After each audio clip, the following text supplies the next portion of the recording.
सुप्रभात बच्चों, आज हम हिंदी पाठमाला का पाठ 14 नीलकंठ पढ़ेंगे। यह पाठ महादेवी वर्मा द्वारा रचित है। महादेवी वर्मा जी पशु पक्षियों से बहुत ज्यादा प्रेम करती थी। यह पाठ के अंतर्गत भी उन्होंने अपने जीवन से जुड़ी एक पक्षी की कहानी के बारे में बताया है। वैसे महादेवी वर्मा जी इस पाठ के अंतर्गत यह समझाने का प्रयास कर रही हैं कि पशु पक्षी जो होते हैं वह भी प्रेम की भाषा समझते हैं। उनके प्रति हमें सदैव दया व करुणा का भाव रखना चाहिए। वह भी एक परिवार के सदस्य से कम नहीं होते। चलिए कहानी का आरंभ करते हैं।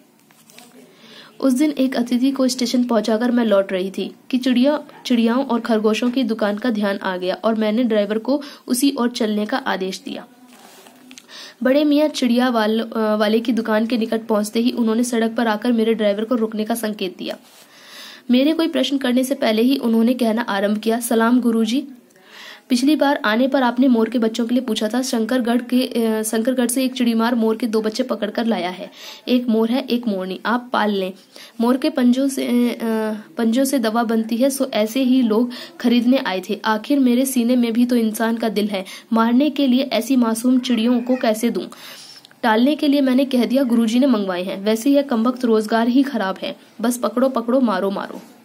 तो ये किस रोजगार की बात कर रहे हैं? ये रोजगार की बात कर रहे हैं जहाँ पे पक्षियों को या पशुओं को पकड़ करके पिंजरे में रखा जाता है और उनको मार के उनके शरीर के अंगों से अलग अलग चीजें बनाई जाती हैं। आगे कहते हैं, बड़े मियाँ के भाषण की तूफान मेल के लिए कोई निश्चित स्टेशन नहीं है। सुनने वाला थककर जहां रोकते वहीं स्टेशन मान लिया जाता है। अर्थात जो बड़े मियाँ हैं, ये जो पशु पक्षियों का व्यापार कर रहे हैं, ये इतना जल्दी और इतना मतलब लगातार बोलते रहते हैं कि इनका जो ये बोलने की जो एक प्रकार से तूफान मेल एक्सप्रेस है, इसके रुकने का कोई निश्चित स्टेशन नहीं है। सुनने वाला जहां पे थकने लग जाता है वहीं अगर वो कह दे कि हाँ ठीक है, जब वो अपनी बात शुरू करेगा तो वहीं समझ लो कि इनके रुकने का स्टेशन आ गया। इस तथ्य से परिचित होने के कारण ही मैंने बीच में उन्हें रोककर पूछा। इस तथ्य से मतलब इस बात से पहले से ही महादेवी वर्मा जी जानती थी कि ये जो है बड़े मियाँ हैं, ये रुकते नहीं हैं, ये लगातार बोलते रहेंगे जब तक कि मैं इन्हें खुद न रोक दूं। तो इसलिए इन्होंने बीच में ही रोक करके पूछा, मोर के बच्चे हैं कहाँ? बड़े मियाँ के हाथ के संकेत का अनुसरण करते हुए मेरी दृष्टि तार के एक छोटे से पिंजरे तक पहुंची। अनुसरण यानी कि उनके इशारे के पीछे पीछे इन्होंने देखा।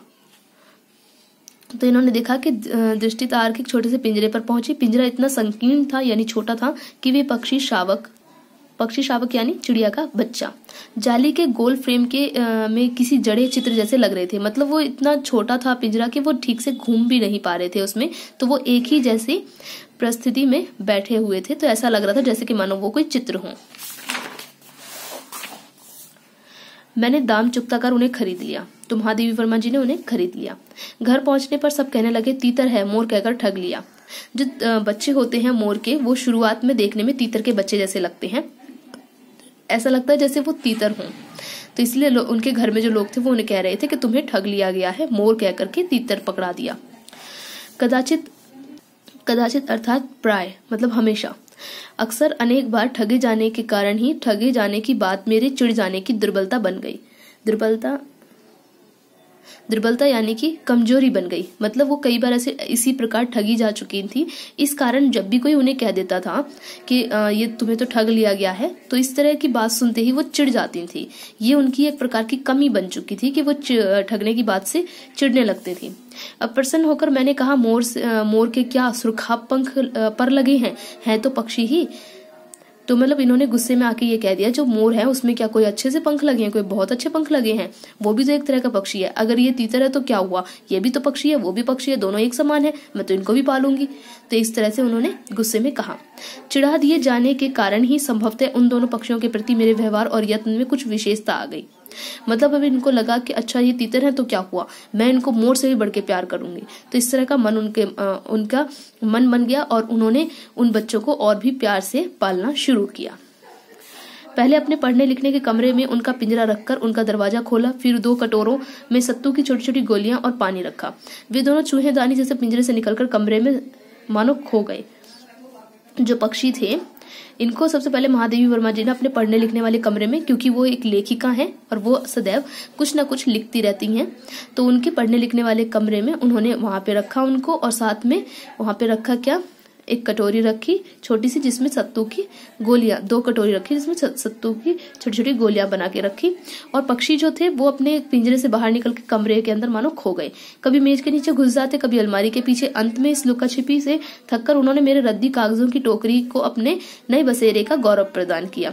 मतलब वो इधर उधर घूमते फिरते कमरे के अंदर छिपते छिपाते जब वो थक चुके थे तब उन्होंने महादेवी वर्मा जी की जो रद्दी भरे कागजों की टोकरी रखी थी उसमें उन्होंने अपना नया बसेरा शुरू किया, मतलब वहां उन्होंने रहना शुरू किया। 2-4 दिन वे इसी प्रकार से इधर उधर गुप्तवास करते और रात में रद्दी की टोकरी में प्रकट होते। मतलब वो पूरा दिन इसी तरह से कभी कहीं किसी चीज के पीछे छिप रहे हैं, कभी कहीं किसी चीज के पीछे छिप रहे हैं, इस तरह से करते करते फिर रात में क्या करते थे, जब वो थक जाते थे तो रद्दी की टोकरी में आकर के बैठ जाते थे। फिर अस्वस्थ हो जाने पर कभी मेरी मेज पर, कभी कुर्सी पर और कभी मेरे सिर पर अचानक आविर्भूत होने लगते। मतलब जो अस्वस्थ, मतलब जब वो अपने आप को स्वस्थ समझते थे कि हाँ चलो अब हम ठीक है, हमारी थकान उतर गई, चलो अब दोबारा खेलने चलते हैं। तो इस तरह से जब वो अस्वस्थ हो जाते थे तो फिर वो दोबारा से क्या करते थे, कभी मेज के ऊपर बैठ जाते थे, कभी कुर्सी पर, और कभी कभी तो महादेवी वर्मा जी के सर के ऊपर एकदम से प्रकट हो जाते थे। आविर्भूत हो जाते मतलब एकदम से प्रकट हो जाना।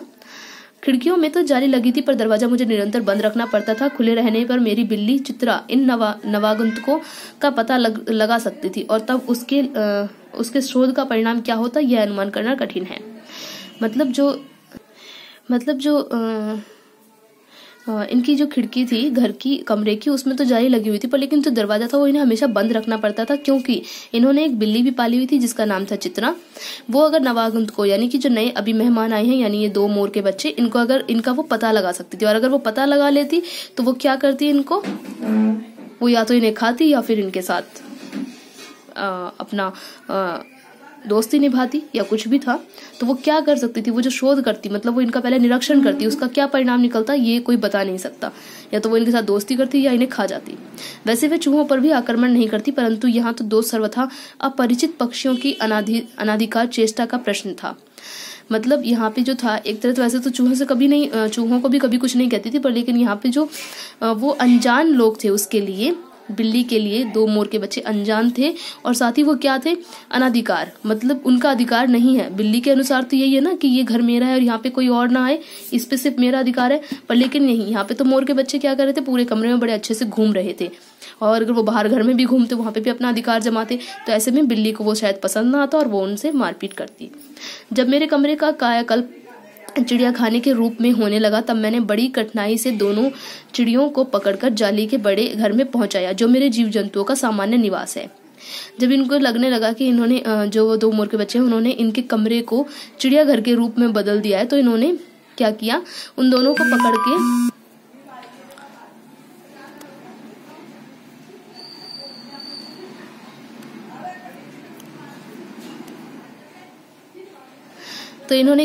उन दोनों को पकड़ के अपने जो इन्होंने जाली का एक बड़ा सा वो बनाया हुआ है, जीव जंतुओं का एक घर सा बनाया हुआ था इन्होंने, उसमें उन्होंने डाल दिया।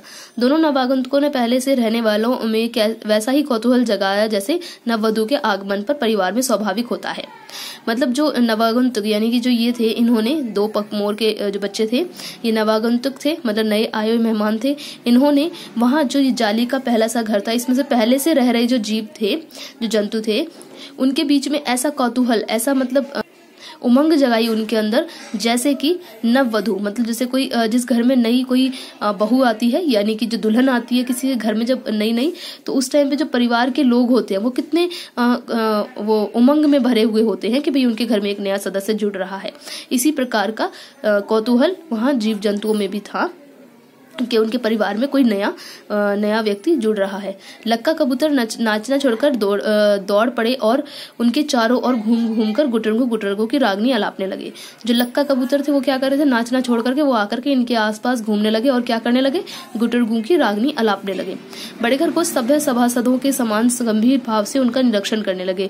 ऊन की गेंद के जैसे छोटे खरगोश उनके चारों ओर उछल कूद मचाने लगे। जो वहां पे जो खरगोश थे वो उनका निरीक्षण करने लगे। वो देख रहे हो ना आप यहाँ पे चित्र में दिखाया हुआ है कि किस तरह से वो उनको चारों तरफ से देख रहे हैं कि वो किस प्रकार के हैं। इस तरह से वो देखने लगे और उनके पास वो जो खरगोश के बच्चे खरगोश हैं वो उनकी गेंद जैसे लग रहे हैं और वो उनके आसपास उछल कूद कर रहे हैं।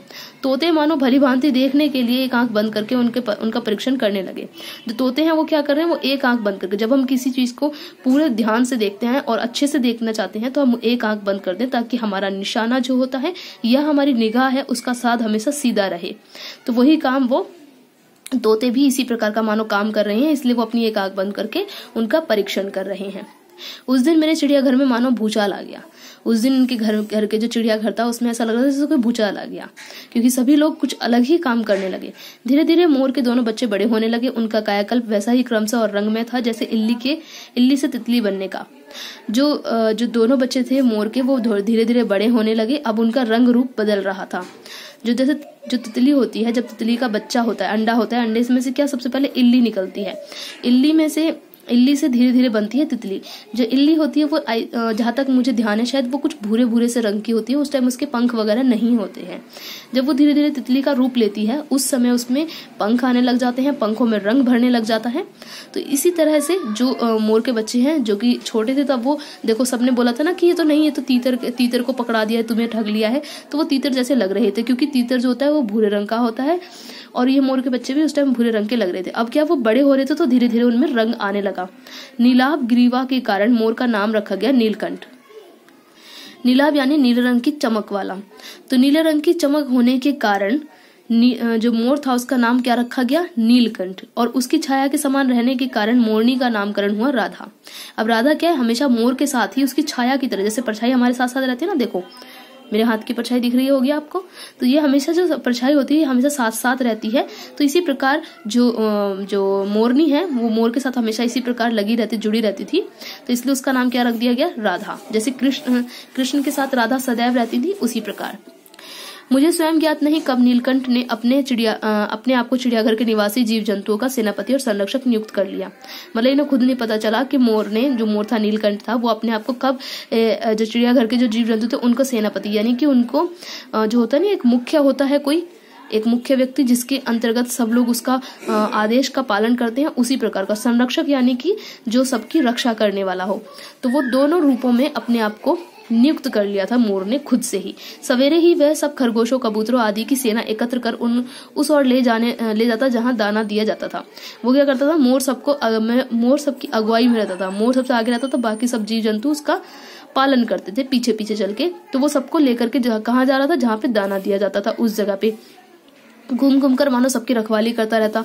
वो जब लोग सब खाना खा रहे होते तो वो उन लोगों के आगे पीछे हमेशा घूम फिर के उनकी रखवाली करता रहता। किसी ने कुछ गड़बड़ नहीं कि वह अपने तीखे चंचू प्रहार से उसे दंड देने दौड़ता। अर्थात कि जैसे ही कोई किसी ने कुछ गड़बड़ की नहीं, जैसे कि कुछ थोड़ा बहुत किसी ने कोई गड़बड़ की तो वो तुरंत अपने तीखे यानी नुकीले चंचू प्रहार यानी चोंच से चोट करके उन्हें दंड देने के लिए दौड़ पड़ता। दंड विधान के समान उन जीव जंतुओं के प्रति उसका प्रेम भी असाधारण था। जिस प्रकार वह लोगों मतलब अपने जीव जंतु बाकियों को दंड देता था, उसी प्रकार वह उनसे असाधारण प्रेम भी करता था, अर्थात वो उनसे बहुत प्रेम करता था। प्राय वह मिट्टी में पंख फैलाकर बैठ जाता और वे सब उसकी लंबी पूंछ और सघन पंखों में छुपावल जैसा खेल खेलते। छुपावल मतलब जैसे छुपम छुपाई खेलते हैं ना, उस प्रकार जब भी वो क्या करता, अक्सर वो मिट्टी के ऊपर ना अपने पंख फैला देता। अब मोर के पंख तो बहुत बड़े होते हैं, देखा होगा जब वो मोर नाचता है तो कितने बड़े पंख होते हैं उसके, ठीक है। तो वो अपने बहुत सारे पंखों कैसे फैला करके बैठ जाता। अब वो क्या करते, जितने भी बाकी जीव जंतु थे वो उसके पंखों के नीचे कभी छुपते, कभी कहीं से निकल रहे, कभी यहाँ घुस रहे, कभी वहां से निकल रहे। तो इस प्रकार छुपम छुपाई जैसा खेल खेलते रहते थे। तो ये पार्ट जो महादेवी वर्मा जी का है, ये उनके जीवन से जुड़ी एक कहानी है एक प्रकार की, और इसमें हमें पता चलता है कि जीव जंतु भी किस प्रकार प्रेम करते हैं। ठीक है, जो जीव जंतु होती है वो भी आपस में प्रेम करके रह सकते हैं, वो भी परिवार के सदस्यों की तरह रहते हैं। तो ये चीज हमें इसमें देखने को मिलती है। आपको मैंने पूरा पार्ट समझा दिया है। अगर आपको कहीं पे कोई दिक्कत आती है समझने में तो आप मुझे व्हाट्सएप पे मैसेज करके पूछ सकते हैं।